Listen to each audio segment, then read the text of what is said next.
ایک رہا سہا روزگار آپ وہاں سے لے لیں لوگوں سے، نوجوانوں سے، تو پھر وہ ظاہر ہے کہ ملیٹنسی میں اضافہ ہوگا. ادھر آپ دیکھ رہے ہیں کہ پاکستان مخالف مظاہرے ہوتے ہیں، ٹھیک ہے، وہاں کے میڈیا پہ بیٹھ کے پاکستان کے خلاف باتیں ہوتی ہیں.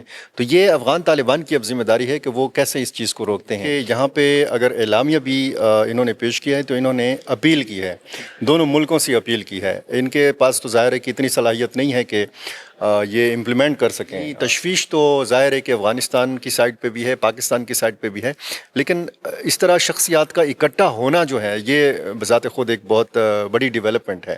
جس طرح ریاست پاکستان کی ایک پالیسی ہے کہ ریاست کے ساتھ مذاکرات کرے گی، کسی تنظیم کے ساتھ نہیں کرے گی. بسم اللہ الرحمن الرحیم. اظہر علی ہوں اور آپ دیکھ رہے ہیں ڈیلی میدان. ناظرین موجود ہیں ایریا اسٹڈی سینٹر جامعہ پشاور میں. آج یہاں ایک اہم جرگے کا انعقاد ہو گیا، پاکستان افغانستان امن جرگہ. اگرچہ ایک غیر سرکاری ایک تنظیم کی میزبانی میں جرگہ ہوا تھا، ہم اس میں پورے صوبے سے جو پشتون عمائدین تھے، قبائلی ایلڈرز تھے، پولیٹیشنز تھے، اکیڈمیا، ادیب، شاعر، مختلف شعبہ زندگی کے نمائندہ شخصیات یہاں پہ موجود تھے. جرگے کا چونکہ اعلامیہ جاری ہو چکا ہے، اس وقت میرے ساتھ موجود ہیں سینئر صحافی فدا عدیل، جو کہ جنہوں نے جرگے کی کارروائی کو خود دیکھا، خود یہاں بیٹھ کے سنا اور اعلامیہ جاری ہوتے ہوئے یہاں موجود تھے. میں ان سے سوال یہ ان کے سامنے رکھوں گا کہ جرگہ تو آج ہو گیا، اعلامیہ جاری ہو گیا، امن کی خواہش کا اظہار ہو گیا. اب یہ صرف ایک خواہش تک ہی ہے یا آگے بھی کچھ ہوگا؟ کیونکہ یہ تو جرگے کے جو شرکاء بھی خود اپنے اس جرگے کے حوالے سے اتنے پر امید نہیں تھے جن کا میں نے جتنا اندازہ لگایا. بہت شکریہ اظہر. ایک تو یہاں پہ آپ نے خود بتایا کہ غیر سرکاری جرگہ تھا، اسپائر تنظیم کی طرف سے اور قومی اصلاحی تحریک کی طرف سے. تو اس میں ہم نے یہ دیکھا کہ یہاں پہ اگر اعلامیہ بھی انہوں نے پیش کیا ہے تو انہوں نے اپیل کی ہے، دونوں ملکوں سے اپیل کی ہے. ان کے پاس تو ظاہر ہے کہ اتنی صلاحیت نہیں ہے کہ یہ امپلیمنٹ کر سکیں تجاویز کو. تجاویز تھی مختلف، اس میں ارکان پارلیمنٹ تھے، سابق ارکان پارلیمنٹ، سابق گورنرز تھے، اس میں جیسے آپ نے فرمایا کہ دانشور تھے، ادیب تھے، صحافی تھے. تو مختلف طبقات فکر کے لوگ تھے، علماء کرام تھے، قبائلی عمائدین تھے. یہ اور جس طریقے سے جرگے کی ایک روح ہوتی ہے اور یہی ہونی چاہیے. اگر ہم پاکستان اور افغانستان کے بیچ میں جب بات چیت کے حوالے سے بات کرتے ہیں، مذاکرات کے حوالے سے جب ہم بات کرتے ہیں، تو ہمیشہ ہم نے یہی کہا ہے کہ سفارت کاری کو موقع دیا جائے، سفارتکاروں کو موقع دیا جائے، بات چیت کو موقع دیا. اب بات چیت مذاکرات کا موقع تو پاکستان نے دیا، دوحہ میں، استنبول میں، ریاض میں مذاکرات ہوئے. پاکستان نے کابل میں جا کے ملاقاتیں کیں، پاکستان کے وزیر خارجہ نے، وزیر داخلہ وہاں پہ گئے، مختلف ممالک کے جو لوگ ہیں انہوں نے بیچ میں کردار ادا کیا. لیکن اب یعنی تشویش تو ظاہر ہے کہ افغانستان کی سائڈ پہ بھی ہے، پاکستان کی سائڈ پہ بھی ہے، لیکن اس طرح شخصیات کا اکٹھا ہونا جو ہے یہ بذات خود ایک بہت بڑی ڈیولپمنٹ ہے. اس طرح لوگ ایک جگہ پہ اکٹھے نہیں ہوئے. جیسے میں نے کہیں پہ اپنے ولاگ میں بات کر لی، کسی نے بیان دے دیا، کسی نے پریس کانفرنس کر لی اور جناب کہ جی مذاکرات ہونے چاہیے اور غلط فہمیوں کا خاتمہ ہونا چاہیے. یہاں پہ ہم نے ایک چھت کے نیچے دیکھا کہ یہ موقع ان کو دیا گیا، انہوں نے تبادلہ خیال کیا اور مختلف تجاویز، اور اس میں بنیادی جو ایک چیز ہے کہ سیز فائر ہو اور پھر مذاکرات ہوں. جس طرح ریاست پاکستان کی ایک پالیسی ہے کہ ریاست کے ساتھ مذاکرات کرے گی، کسی تنظیم کے ساتھ نہیں کرے گی. تو یہی کہا گیا کہ جی پاکستان مذاکرات کرے افغان طالبان کے ساتھ، اور اس میں یہ تمام جتنے بھی طبقات فکر کے لوگ ہیں یہ سارے اس جرگے میں شریک ہوں. یہ نہیں کہ صرف خیبر پختونخوا سے ہو. فدا عدیل صاحب، یہ تو کہنے کو جرگے میں مختلف شعبہ زندگی کے تعلق رکھنے والے نمائندہ افراد اس میں شامل تھے، لیکن کچھ لوگ جو کہ مسنگ تھے اس جرگے میں، جو چند سیاسی جماعتیں خیبر پختونخوا کی یا پاکستان کی، جیسے عوامی نیشنل پارٹی کی کوئی نمائندگی نہیں تھی یہاں پہ تھی حمایت اللہ معیار عوامی نیشنل پارٹی سے، لیکن وہ اس کیڈر کا تو نمائندہ نہیں تھا کہ احمد ولی صاحب اپنے صوبائی صدر کو بھیجتے یا کسی صوبائی جنرل سیکرٹری کو.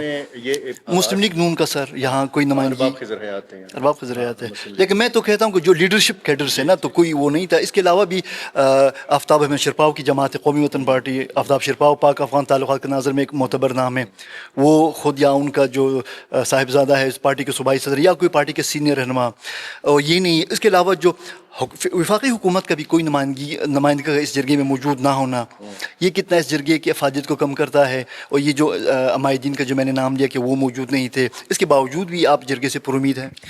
میں پر امید اس لیے ہوں کہ یہ آغاز تھا. یہ انہوں نے کہا کہ ہم نے ابتدا میں صرف 50 لوگوں کو دعوت دی تھی شاید، یا 50 لوگوں نے دعوت قبول کر لی تھی۔ یہاں پہ یہ کہا گیا کہ جی گورنر کو بھی شریک ہونا چاہیے تھا کیونکہ وہ وفاق کے نمائندے ہیں، اور یہ سیاسی جماعتوں کی سطح کے اوپر نہیں تھا۔ یہ جب بھی ہم مذاکرات کے حوالے سے بات کرتے ہیں تو اس میں دیکھیں علماء کرام کا کردار ہے، قبائلی ایلڈرز کا کردار ہے، اس میں شاعروں اور ادیبوں کا کردار ہے، اور سارے لوگ مجھے یہاں پہ نظر آئے۔ سیاسی جماعتوں کی اگر نمائندگی کی بات ہے تو پھر ظاہر ہے کہ بہت ساری سیاسی جماعتیں ایسی ہیں کہ جو پارلیمان کا حصہ ہیں، بہت ساری سیاسی جماعتیں ہیں ایسی ہیں جو پارلیمنٹ سے باہر ہیں، جیسے آپ نے قومی وطن پارٹی کی بات کی، وہ نہ قومی اسمبلی میں ہے نہ خیبر پختونخوا اسمبلی میں، لیکن ایک جماعت تو ہے نا، ایک سے تو ہے۔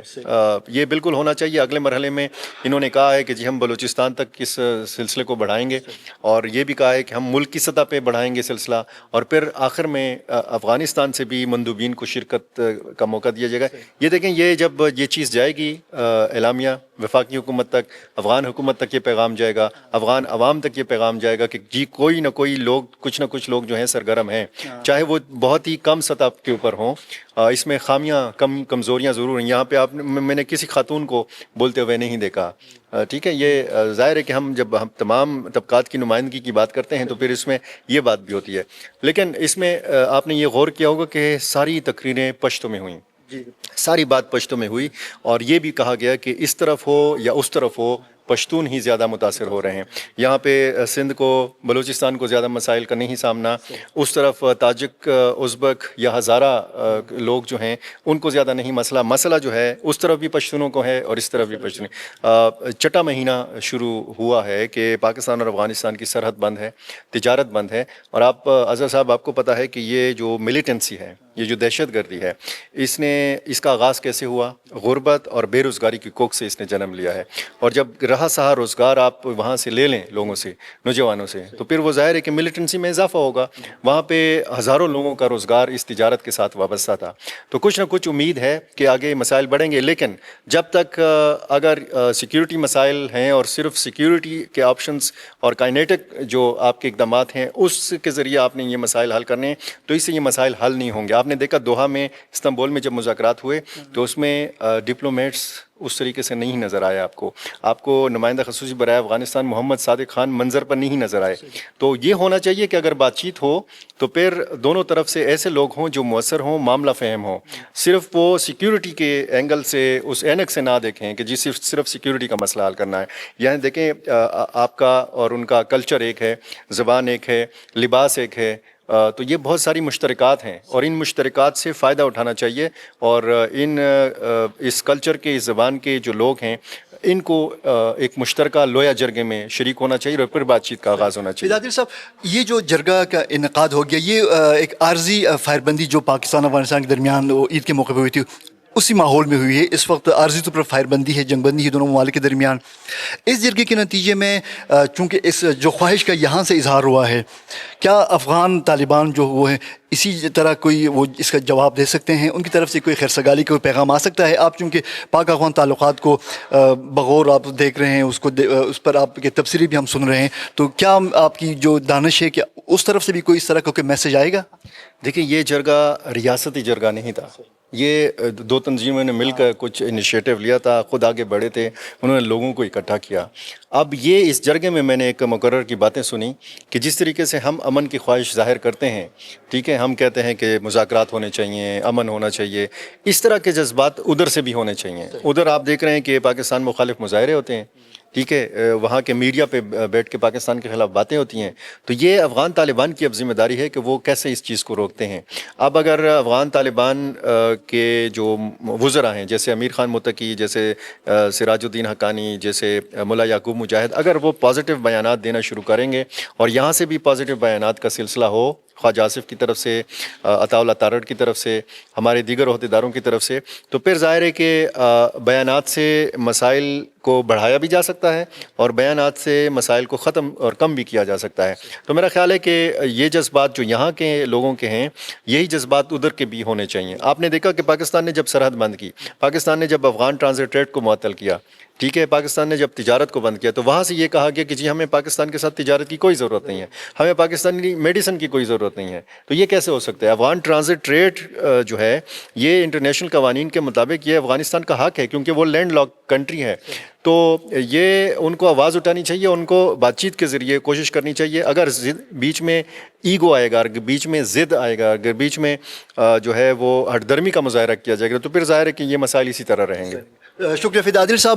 ہم امید اور یہ توقع ہی کر سکتے ہیں کہ امن کی جس خواہش کا آج پاکستان کے سول سوسائٹی کی طرف سے اظہار کیا گیا ہے، یہی جذبہ ہمیں آنے والے دنوں میں افغانستان کی حکومت یا کم از کم افغانستان کی سول سوسائٹی کی جانب سے بھی اس کا اظہار ہوگا، اور یہ دونوں ممالک مل کر امن کی جو ایک شمع جلائیں گے تاکہ اس خطے سے جو جہالت اور یہ جو بدامنی اور جو جس طرح کے دیگر جو مسائل ہیں ان کے خاتمے کے لیے ایک مشترکہ کوششوں کا ایک موقع مل سکے اور اس خطے میں خوشحالی آ سکے.